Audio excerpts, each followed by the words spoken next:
welcome to Epiphytic Cacti. Today I figured we would take a look at my little Rhipsalis closet. There are a few Lepismium and Pfeiffera in here. I call this a closet because it's kind of a strange thing. In my house, in my bedroom, there is just this kind of strange section where I'm sitting in, which it's like a very small room that has no function whatsoever. But it has a function now. It is my Rhipsalis closet. There are quite a few species in Rhipsalis. They truly are very confusing because so many of them look very similar. And I think that Rhipsalis is rampantly sold under completely false identifications. And so it becomes kind of an issue of even when you do get a Rhipsalis plant, you kind of have to wait until it blooms, wait until it fruits. Usually, I mean, not always, because there are some that are very easily identifiable because there really isn't anything else that looks like that. But some of them, they just look so similar that it becomes really complicated. I know that I did a video on Rhipsalis campos potoana, and that little sweetheart is up here. You can see that she is hanging up there. When the plants get too big to actually be contained in this little plant stand, I then need to actually hang them. So why don't we take a look around the stands and stuff here. There is Rhipsalis Pilocarpa, really cute, really furry. I've done a little video on that too.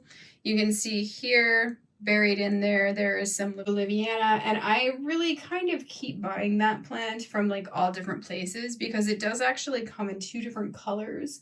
And so I'm kind of interested about that. It comes in kind of a yellowish, orangish, reddish kind of color, and then it comes in a whitish, purplish kind of color. So this would be the Potensis. This one I had actually ordered from overseas, and I really love this plant. Like, I absolutely love this plant. It's really beautiful. It just gets these long, trailing, gorgeous branches. It's a good grower. It's growing right now. It's got like lots of new growth coming out on it and stuff. There you go. So if you're kind of wondering how this plant is doing, it's doing really well. It's really kind of become one of my favorite plants. And then if we go over here in the corner here, there's this guy and that guy. So I'm not really sure what that is. This is one of the things where things can start getting really confusing, and I will explain why this is going to get really confusing. So if we come back down over here, I have this lovely plant right here, which is absolutely gorgeous. Clavata. Now here's where things get kind of strange. Let's look really closely at these. Now this has done most of its growing indoors for me, right? And you can see there's one thing that I know to be true about Rhipsalis clavata is that you will see at its terminal ends here that it actually widens right at its little terminal ends. And that is unique to clavata. There is another plant that I believe does this that is somewhat similar, but I believe that the big difference there is actually the length in these segments. That's why this can get a little bit strange and confusing. So this right here is another Rhipsalis clavata that I just recently acquired. And note that these segments are considerably shorter, but you can see there that it's still widening at its terminal end. It looks a little bit different, you know, and this could really be down to growing conditions. There we go. So this is strikingly similar, and this plant I actually got without a name. And you can see here that the exact same kind of trait is exhibited where the terminal ends, they widen a little bit. So I'm not really super sure if that's Rhipsalis clavata or not, because like I said, there is the other plant which looks kind of similar. I will be waiting until that blooms, I think, until I truly know what that is. I believe that the reason why I purchased this plant specifically was because I was having a really hard time finding Rhipsalis clavata, and this plant looked similar. The terminal ends, it widens, right? And so that's kind of weird. But you know what is kind of strange? This plant, while it looks so similar, these segments on this plant are considerably longer than on the other plants. And I purchased this plant not as Rhipsalis clavata. What I purchased this plant as was actually Rhipsalis capilliformis. And this is even funnier. There is no Rhipsalis capilliformis. There is a Rhipsalis Teres form capilliformis. And the really funny thing is that it resembles Rhipsalis clavata, but it's longer and skinnier. So that's how identification for Rhipsalis can be so absolutely mind-boggling unless you see them bloom, and how easy it is to get misidentified plants. Rhipsalis is just very difficult to identify unless you truly have like a age-old like Rhipsalis collector who's wizened and knows all the Rhipsalis things. I am not that, and I do not have that. So I just kind of use a really good resource, rhipsalis.com has a wonderful resource, as well as I think the new Cactus lexicon, which has illustrations of all of the species that were known at the time of its publication. There are some things that are missing. And you can see here is another Rhipsalis Pilocarpa. I really like this guy because he's furry and that's cute. And then next to him here is a plant that is commonly known as dancing bones. But this is Hatiora selenicercoides. Who knows if I said that right, because it's really hard to say. Really cool though, it's got like really cute little yellow flowers, and it is supposed to be fairly easy to grow. And it's really funny because everyone always refers to this as a Rhipsalis. It is not a Rhipsalis. It is a Hatiora. So it is not even in the same genus. I have quite a few plants that are kind of similar to this. I believe that this one is supposed to be Rhipsalis crispata though. And you can kind of tell by like the weird wavy segments, really kind of a cool plant. The one below it, another Rhipsalis crispata.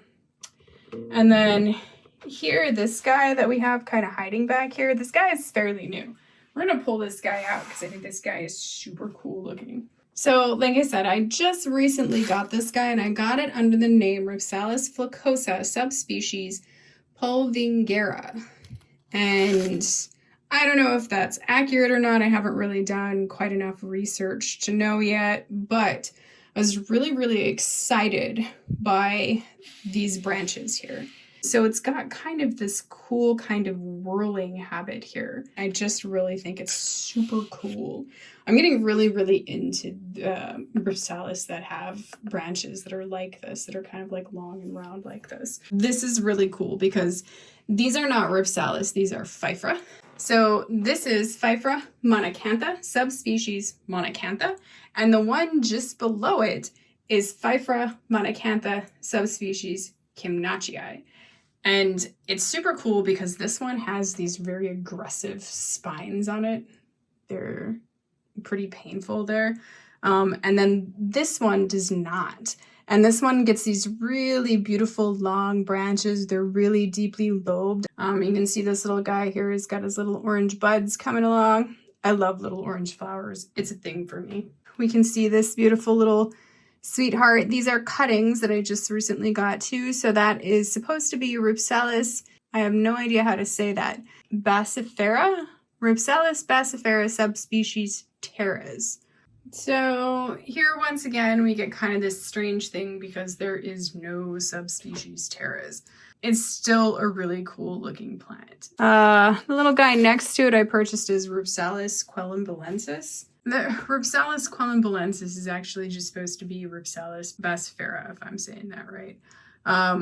So I don't really know what's going on with all of that. Like I said, it's really, really kind of questionable because I feel like a lot of identification seems to be happening that is highly questionable. I don't think that anybody's necessarily at fault here, truly, because I think that if somebody acquires a plant and then they has that name and then it just kind of keeps going and it, and then you just, because you take for granted that the plant that you purchased under the name is really the correct plant. So it's kind of confusing. So this right here is really cute. I think I started this from cutting last year.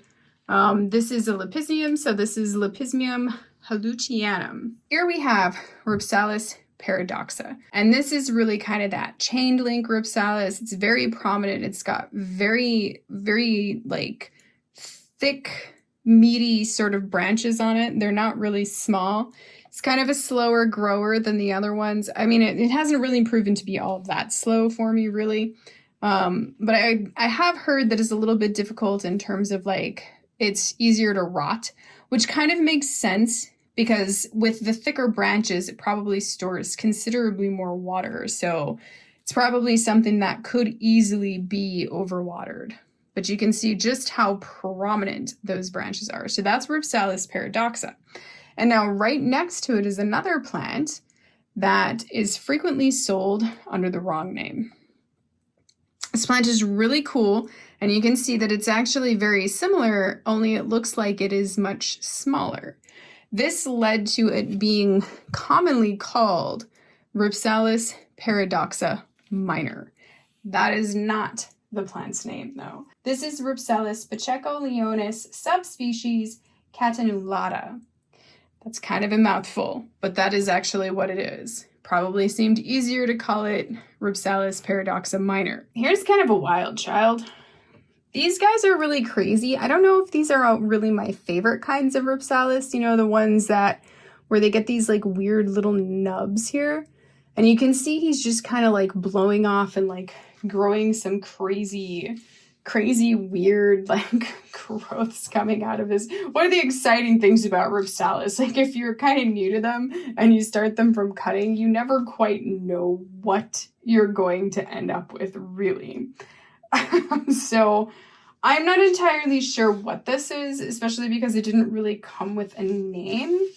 However, I do think that this is probably Rhipsalis cerescula. You know, we'll see once it flowers and everything, but it definitely looks like Rhipsalis cerescula, I'm just saying. He's really kind of just started doing this strange, long kind of growth thing that's coming out here.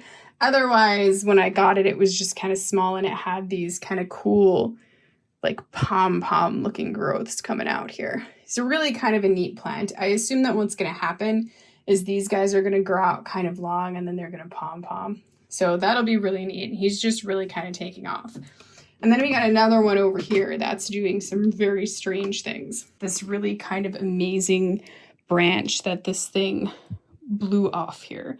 So it has thrown out whatever this is.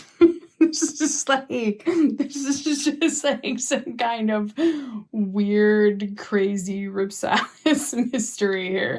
Like I said, they're really kind of neat because when you get them and it seems so small, and then as they mature, they can sometimes just do really strange things.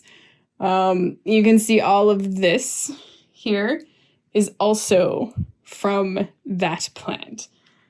So it is doing something really interesting. And so I think that one is supposed to be Rhipsalis Teres form prismatica. Here is this guy here. We don't know what this guy is. It has bloomed. It just has these really tiny flowers, and then right now it's got these little tiny green berries on it. So, but I really kind of like this plant. He's a really cool plant. Not entirely sure what it is though. And then we can kind of come down here and we see this kind of beast here. This plant has grown very, very quickly and it's very kind of large. That one doesn't have a tag, but I kind of thought it did. I guess I'm not really so sure what that plant is because these I think are really hard to identify. I thought that this was actually Rhipsalis elliptica. You know, I'm not so sure. It looks like Rhipsalis elliptica, but this is, of course, how things get kind of misnamed. It's one of those things where you just get to kind of like hang out and wait for it to bloom.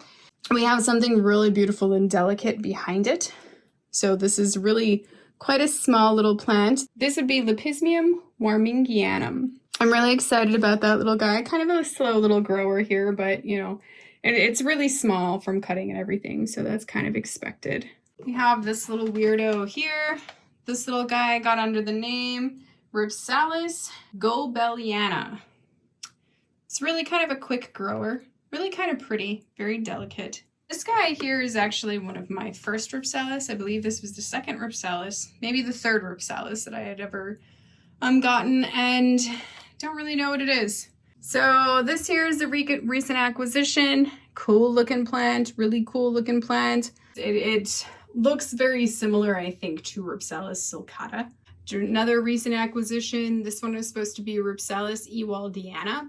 And I think that it's kind of confusing because ewaldiana and I believe sulcata can look kind of similar, which I think is like how there can be some confusion that's going on there, because this one I actually got under the name Rhipsalis sulcata. And, you know, these two plants don't look the same. They don't really look the same right at this moment. But they look similar. You know what I'm saying? So I feel like it's something that can just sort of maybe happen. So we'll see when they bloom and stuff. So here's this little guy here, which I actually just got. So that is supposed to be, I believe, Rhipsalis Teres form heteroclada. I think that's what it's supposed to be. I don't know if I'm saying that right, but yeah, really, really cool looking. I mean, it's obviously just a tiny baby. This is supposed to be Rhipsalis virgata.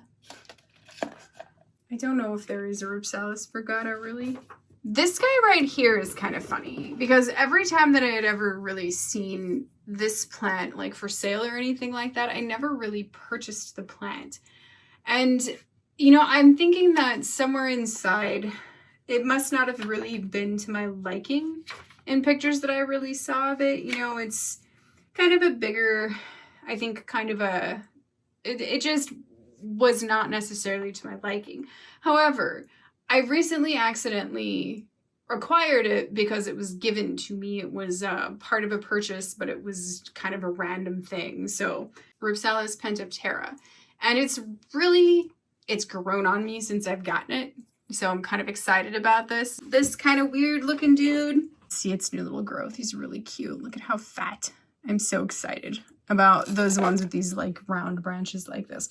So this one's supposed to be Rhipsalis nevis armandii, Rhipsalis Teres, and he's actually got berries and even little blooms. So we can check out his like groovy little blooms here. Very, very, very small blooms, very tiny. And there is something that I learned about, I don't know if all Rhipsalis do this, but I thought it was really interesting. I found out when these guys were blooming that the Rhipsalis flowers, they behave like some of the other epiphytic cacti that I've seen, you know, most notably, I think Rhipsalidopsis, where the flowers close up at night and then open during the day. And I knew that Pfeiffera did that as well. But I wasn't really all that aware that, you know, like Rhipsalis could do that. So I was really excited by that. I love these branches. Oh my goodness, do I ever love these branches. It's got that same kind of thing where there's kind of like a whirling kind of thing going on with its branches. I don't know if you can see that, but it's really, really beautiful, really beautiful. And this one has been blooming too. And these are just cuttings that I got. So they're blooming as cuttings. So this is supposed to be Rhipsalis flacosa. And I'm not really sure if it's just Rhipsalis flacosa, subspecies flacosa. I'm not really sure. But one of the things that I think is absolutely cool is you can see on its areoles when these are buds, and you can see that it's got these little tufts of fur around these buds and then also around the blooms. Now, the bloom that was on this is spent, but I can insert a picture of it because I took like 8,000 pictures of it. So there's the groovy little bloom. And this one too this is how I even noticed it, because these blooms are a little bit larger here. So I noticed that it was opening and closing and opening and closing. So I thought that was pretty cool. This guy I got as a plant recently, and look at how neat that is. Isn't that neat looking? Super strange, super cool looking. So this one is supposed to be Rhipsalis Teres. I really like this plant. It's really, really cool looking. Some more recent acquisitions here, and these guys here were really, really, really difficult to get. They were really, really, really, really hard for me to get. And yeah, so I just recently managed to get cuttings of these. So this one is supposed to be, this isn't a Rhipsalis, this is a Lepismium. So this one is supposed to be Lepismium lumbricoides. And you can see that this must have recently flowered. And so you can see these really cool little kind of reddish purplish berries on this, and this just crazy splay of what would have been aerial roots up here. See that crazy splay of all those aerial roots that must have been growing on there. So this isn't even rooted yet. Like literally I just got these the other day. And then a plant that I've been after for forever. I've been trying to find this for so long. Oh, here we go. So this one is supposed to be Rhipsalis Hoelleri. I have been after this plant for I don't even know how long, and it's been so very difficult to get. So these guys that are kind of tucked away in here, you can see again, there is another one here that has these kind of like long branches. And again, there's the kind of this whirling pattern that's on these branches. So freaking cool. And this is supposed to be Rhipsalis dismilis. Again, it kind of has this weird chain linking thing. So I don't know if we can see it, but there, you know, I can kind of see that whirling that's going on. It's not as prominent, but it's still there and it's still really neat looking. I like the way that it looks. So then we've got Rhipsalis bassificera. I do not know if I'm saying that one right, but this one's really pretty. Look at how pretty that is. Isn't that beautiful? So it's going to be a really beautiful, beautiful plant, I think. Again, just cutting. So there we go. This guy right here is really kind of cracking me up. I literally found this guy in one of my epis. So I don't know how he got in there, but he had to have been in there from wherever I got the epi from, because this wouldn't have broken off in my collection and landed in a pot or anything, especially the plant that it was in. So I thought it was kind of fun. It was growing quite beautifully. So I pulled it out of the pot and brought it, put it in its own little pot and put it in here. So it's kind of a fun little thing there. There you have it. I hope that you've enjoyed my kind of strange and ever-growing Rhipsalis closet that I have going on here. Thank you for watching, and happy cacti growing.